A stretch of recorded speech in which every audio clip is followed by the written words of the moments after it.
Welcome to a Leveled Up Weekend. And tonight, we welcome you to the Household Survival Guide. Meron palang survival guide ng pagiging household member. Of course, because in your household, hindi basta-basta ginagamit ang mga plato o upuan ni nanay. Ay, yung mga plastic ginagamit? Depende. Okay, plus all of that, we're gonna rank and roast yung mga household items na you're not allowed to touch. Yes. May ranking po yan, kaya mag-review na po kayo. All that and more here on Super Saturday!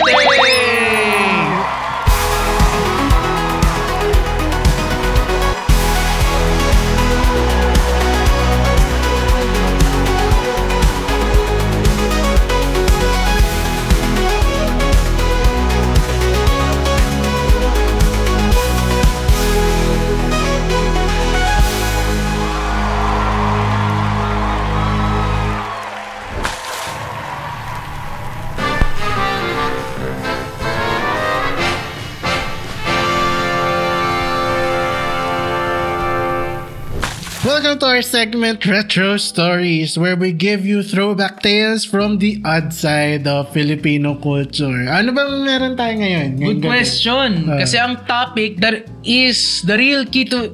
Teka lang, parang deja vu. Bakit? Ano ba? Episode 1 pa ba to? Hindi, joke lang pala. The real key to every Filipino life milestone. Ulit. Yun pala pa rin, Deja vu. Episode 2. Episode 2 na to, ha? Episode 2 na to. Barangay ID yan, no? Barangay ID. Hindi. Hindi. Yung monoblock sa bahay mo. Okay. Hindi lang kahit anong monoblock, ha? Hindi lang yung plastic, yung upuan. Yung upuan. Just to be clear lang. Tama naman, kasi wala namang bahay na kumpleto. Bahay na Pilipino, na kumpleto kung walang puting monoblock chair. Kahit nga sa probinsya, nakabahay kubo lang, may monoblock dun eh. Dalawa ang kondisyon ng upuan na ito. Ano? Either bagong bili, or yung ang kintab, ang kinis, ang dulas. Or meron na yung crack sa likod, tapos binalutan na lang ng alambre na tsuhin mo. Tas optional. Bago man o luma na parating may itim-itim na spot yan somewhere. Ano kaya yun? Bag. Tapos may dusty stand fan sa sulok na hindi mo sure kung maandar pa. Keynote, umaandar pa yan. Check mo lang. Isaksak mo lang. Kasi nga bawal gamitin eh. Saksak mo lang. Pag wala yung magulang mo, try mo lang. Paano pag pumutok? You didn't hear the truth. Pwede nga pamukol yan kapag may away sa kanto eh. Swerte mo kung bukol lang abutin. Sunog! Tapos yan pala yung bit. Monoblock. Parang ganun na. And to celebrate the resilience of our beloved monoblocks, we asked our friend to send Friends. Sorry, naiwan yung S.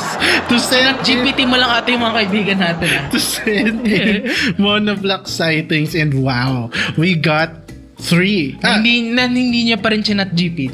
More, not just 3. Including this one, ayan, makikita nyo.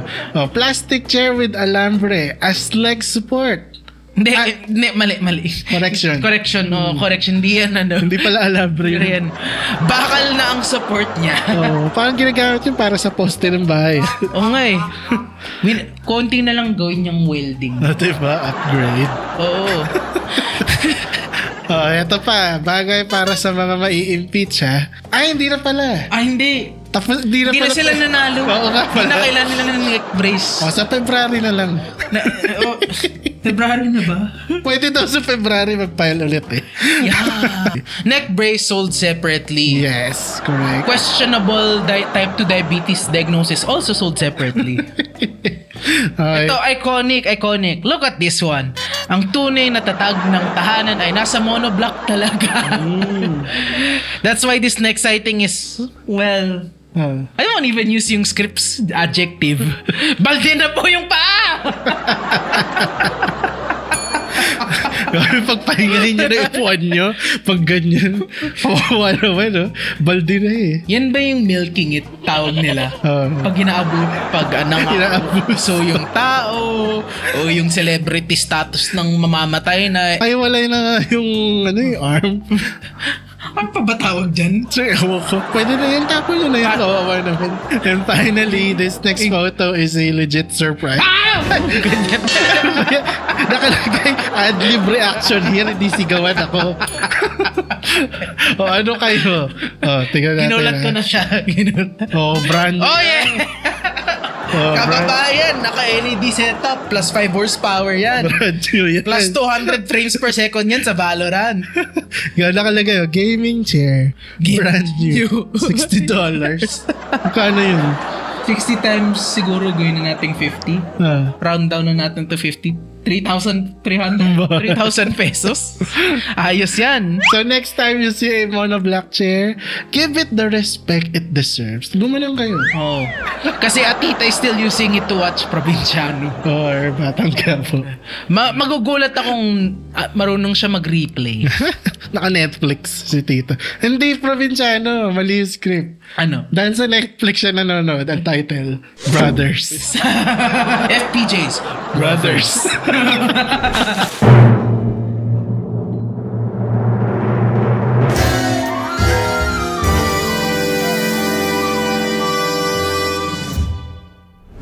It is this segment again, Trophy or Trash, where we judge the most curious Shopee finds based on looks and tagline only. Okay, so we'll see which ones are genius or just a budol. Tonight's featured item is from Shopee, as featured on Scout Magazine's Sa Scout Magazine pa talaga.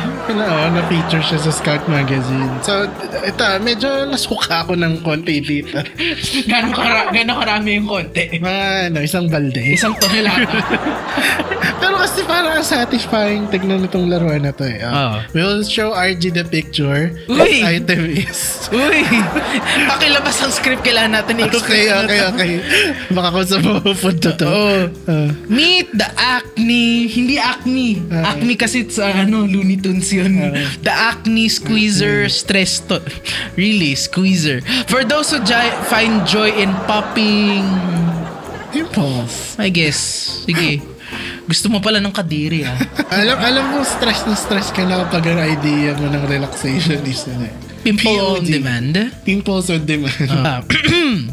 A user review on Shopee said, 5 stars. Parang totoong nanay ko nagalit sa whiteheads. So satisfying. Okay. This product is no longer available on both Shopee and Lazada as of recording. Thank you, Lord. Thank you, Lord. To God be the glory. Ang programang ito ay hatid sa inyo ng MX3. Gusto ba revolution ng chan mo? MX3. Tanong lang, magkano yung ganito? Take a guess. Ha? Take a guess? 50? Hindi. Times 3? Hindi. Times 3? Wait lang. Ako pitik ko. Ang presyo niyan is 127 pesos. Sagad! Para lang may artificial pimple ka sa bag mo. Diba? What kind of priorities do you have when you want artificial pimples sa bag mo? Humanap ka na lang ng kaibigan na puno ng tigyaw. Real yun! Okay, vote now. Let's vote.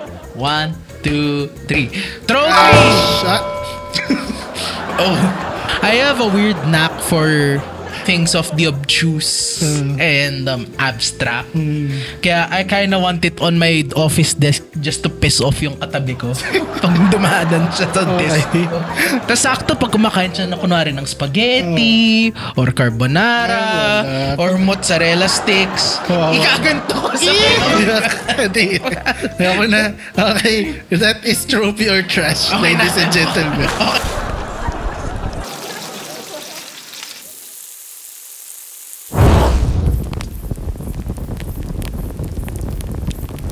And it's that time again this Saturday. It's time for Ranked and Roasted!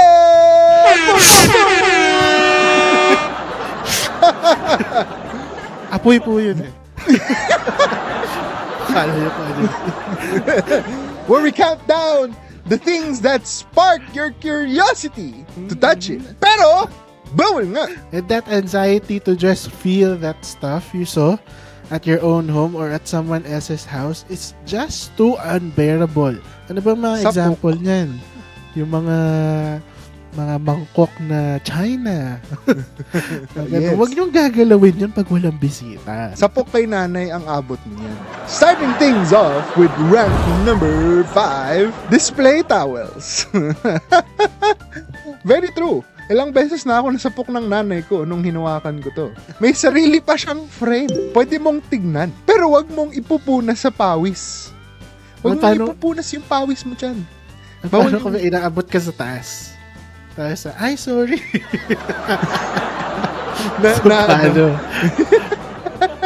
Paano yun? Sorry, Nay.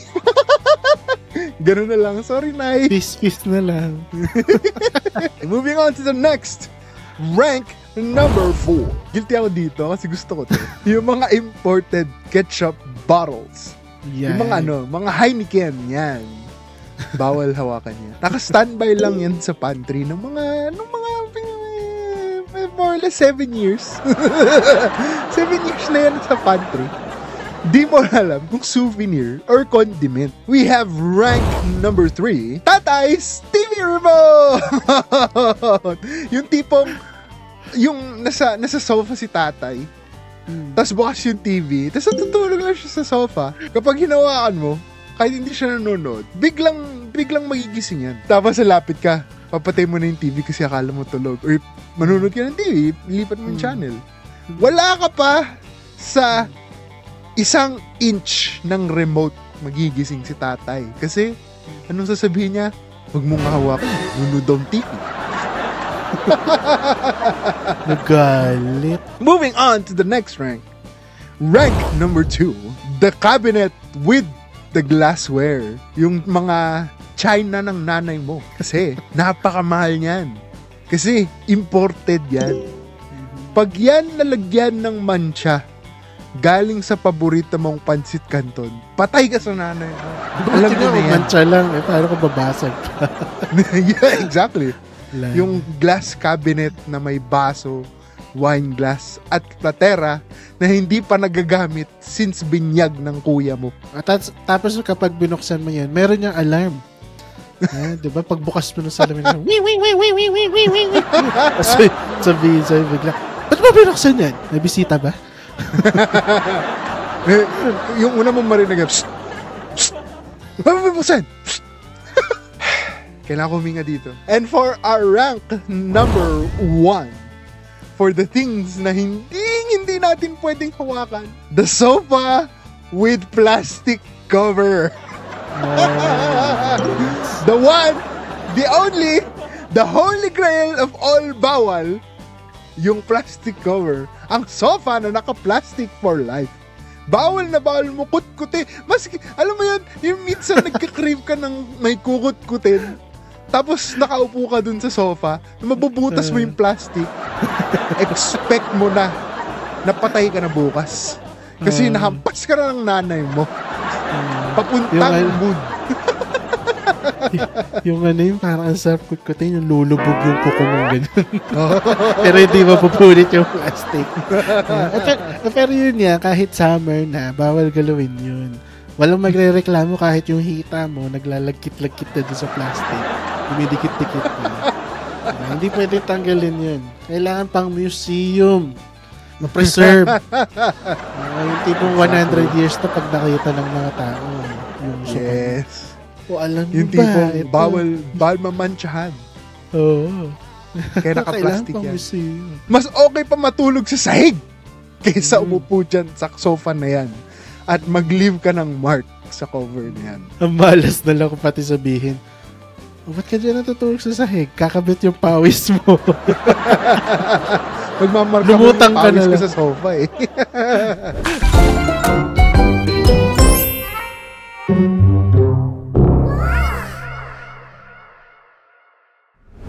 So, welcome to Saturday Surveys, where we do our 4-mile surveys for unconventional things. So, nagtanong kami online.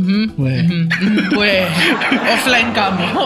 Offline. Tinanong lang naman namin, what's your wildest Wi-Fi experience Kailan ko lumapit para dito? sa bahay? Okay. So ano ba nakuha mo, RG, sa ating survey? Reporting from LGQHD TV 02469. Patrol. Sorry. 83% believe Wi-Fi mysteriously slows down when visitors arrive. Oh. 32% say they are accusing a cousin of downloading torrents. Minsan, capital bold. Bastos. 19% think the router fears large family gatherings. And 1% believes that the Wi-Fi needs to rest after 9 p.m. Source, nanay mo. Kaya't next time, kailangan itapat nyo sa mga aircon ninyo ang mga Wi-Fi modem. Kawawa naman, nahi-heat stroke na siya. And reporting live from Olongapo City in Batangas, Quezon City, LGQHD TV Patrol 02469. Pangalan mo. Ako po ay walang pangalan. And that's all the fun we could legally squeeze Hindi into ba illegally? Hindi, wala pa. Legal to. Into one episode. And if your brain feels 10% smarter or 90% more entertained or both na lang, that's the leveled up weekend magic, maybe. Maybe. We'll see you on the next Super Saturday.